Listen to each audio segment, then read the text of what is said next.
What a splendid evening it is for a nocturnal pursuit of knowledge. Let us unfurl the scrolls of wisdom and bathe in the lamp's soft glow.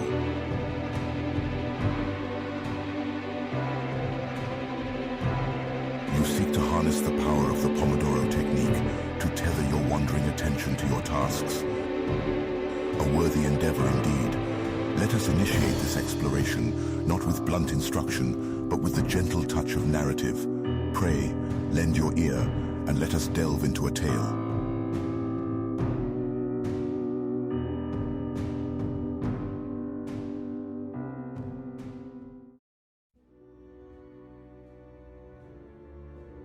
True, nervous, very, very dreadfully nervous I had been and am.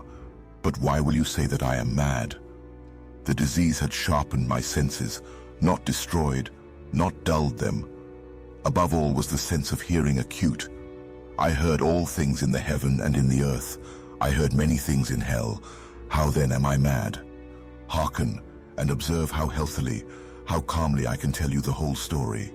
It is impossible to say how first the idea entered my brain, but once conceived, it haunted me day and night. Object there was none, passion there was none. I loved the old man. He had never wronged me. He had never given me insult. For his gold I had no desire. I think it was his eye. Yes, it was this. One of his eyes resembled that of a vulture, a pale blue eye with a film over it. Whenever it fell upon me, my blood ran cold, and so by degrees, very gradually, I made up my mind to take the life of the old man, and thus rid myself of the eye forever. Now this is the point. You fancy me mad. Madmen know nothing, but you should have seen me. You should have seen how wisely I proceeded, with what caution, with what foresight, with what dissimulation I went to work. I was never kinder to the old man than during the whole week before I killed him. And every night, about midnight, I turned the latch of his door and opened it, oh so gently. And then, when I had made an opening sufficient for my head, I put in a dark lantern, all closed, so that no light shone out, and then I thrust in my head. Oh, you would have laughed to see how cunningly I thrust it in. I moved it slowly, very, very slowly, so that I might not disturb the old man's sleep. It took me an hour to place my whole head within the opening so far that I could see him as he lay upon his bed. Ha! Would a madman have been so wise as this? And then, when my head was well in the room, I undid the lantern cautiously. Oh, so cautiously. Cautiously, for the hinges creaked. I undid it just so much that a single thin ray fell upon the vulture eye. And this I did for 7 long nights, every night, just at midnight. But I found the eye always closed, and so it was impossible to do the work, for it was not the old man who vexed me, but his evil eye. And every morning, when the day broke, I went boldly into the chamber and spoke courageously to him, calling him by name in a hearty tone and inquiring how he had passed the night. So you see, he would have been a very profound old man indeed, to suspect that every night, just at 12, I looked in upon him while he slept. Upon the 8th night, I was more than usually cautious in opening the door. A watch's minute hand moves more quickly than did mine. Never before that night had I felt the extent of my own powers, of my sagacity. I could scarcely contain my feelings of triumph. To think that there I was, opening the door little by little, and he not even to dream of my secret deeds or thoughts. I fairly chuckled at the idea, and perhaps he heard me, for he moved on the bed suddenly, as if startled. Now you may think that I drew back, but no. His room was as black as pitch with the thick darkness, for the shutters were close fastened, through fear of robbers, and so I knew that he could not see the opening of the door, and I kept pushing it on steadily, steadily. I had my head in, and was about to open the lantern, when my thumb slipped upon the tin fastening, and the old man sprang up in the bed, crying out, "Who's there?" I kept quite still and said nothing. For a whole hour, I did not move a muscle, and in the meantime, I did not hear him lie down. He was still sitting up in the bed listening, just as I have done, night after night, hearkening to the death watches in the wall. Presently I heard a slight groan, and I knew it was the groan of mortal terror. It was not a groan of pain or of grief. Oh no. It was the low, stifled sound that arises from the bottom of the soul when overcharged with awe. I knew the sound well. Many a night, just at midnight, when all the world slept, it has welled up from my own bosom, deepening, with its dreadful echo, the terrors that distracted me. Sorry to interrupt, Mr. Poe, but we have found her, the lady in red, and there is something that you... So we have found her. Forgive this sudden departure. An urgent matter calls. Seize this chance to focus on your task as I tend to this affair.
my friend. Apologies for the interlude. I am indeed relieved to see you remain steadfast. Now, to retrace our steps. Ah, indeed, here lies the thread of our discourse. Let us proceed. I say I knew it well. I knew what the old man felt and pitied him, although I chuckled at heart. I knew that he had been lying awake ever since the first slight noise when he had turned in the bed. His fears had been ever since growing upon him. He had been trying to fancy them causeless, but could not. He had been saying to himself, "It is nothing but the wind in the chimney. It is only a mouse crossing the floor," or "It is merely a cricket which has made a single chirp."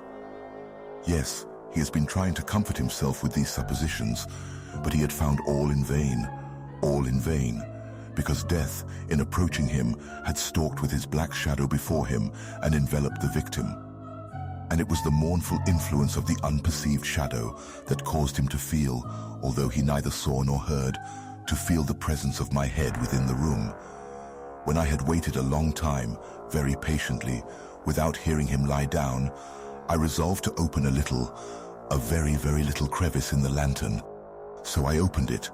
You cannot imagine how stealthily, until at length a single dim ray, like the thread of the spider, shot from out the crevice and fell upon the vulture eye.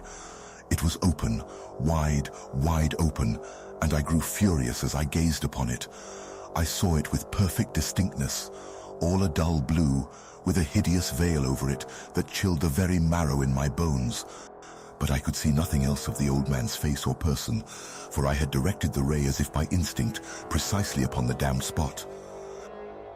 And now, have I not told you that what you mistake for madness is but over-acuteness of the senses? Now, I say, there came to my ears a low, dull, quick sound, such as a watch makes when enveloped in cotton. I knew that sound well too. It was the beating of the old man's heart. It increased my fury, as the beating of a drum stimulates the soldier into courage. But even yet, I refrained and kept still. I scarcely breathed. I held the lantern motionless. I tried how steadily I could maintain the ray upon the eye. Meantime, the hellish tattoo of the heart increased. It grew quicker and quicker, and louder every instant. The old man's terror must have been extreme. It grew louder, I say, louder every moment. Do you mark me well? I have told you that I am nervous, so I am. And now at the dead hour of the night, amid the dreadful silence of that old house, so strange a noise as this excited me to uncontrollable terror. Yet for some minutes longer, I refrained and stood still. But the beating grew louder. I thought the heart must burst, and now a new anxiety seized me. The sound would be heard by a neighbor. The old man's hour had come. With a loud yell, I threw open the lantern and leaped into the room. He shrieked once only.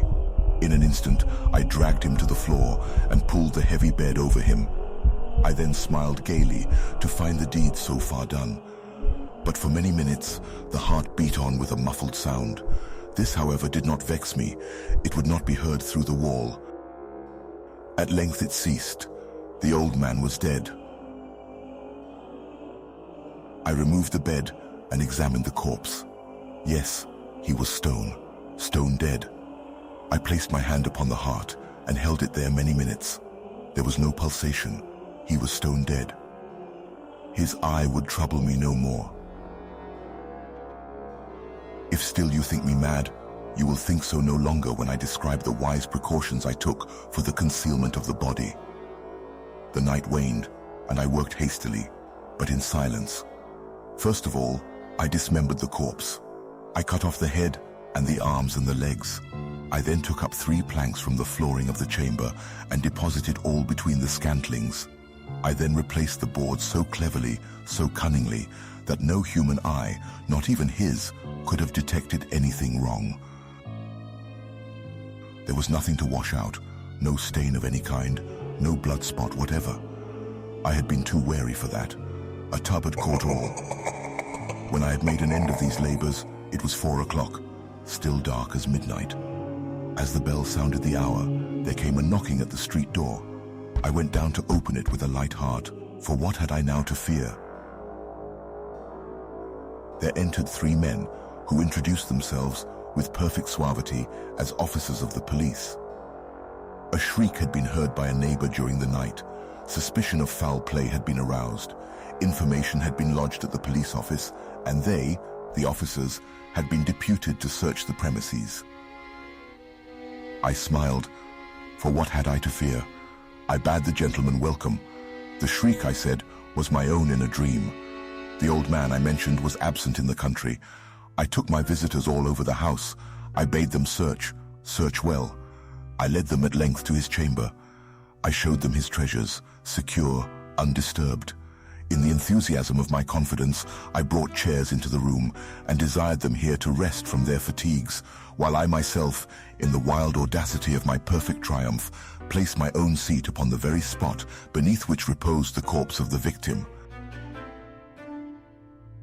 The officers were satisfied. My manner had convinced them. I was singularly at ease. They sat, and while I answered cheerily, they chatted of familiar things. But ere long, I felt myself getting pale and wished them gone. My head ached, and I fancied a ringing in my ears. But still they sat, and still chatted. The ringing became more distinct. It continued and became more distinct. I talked more freely to get rid of the feeling, but it continued and gained definitiveness, until at length I found that the noise was not within my ears. No doubt I now grew very pale, but I talked more fluently and with a heightened voice. Yet the sound increased, and what could I do? It was a low, dull, quick sound, much such a sound as a watch makes when enveloped in cotton.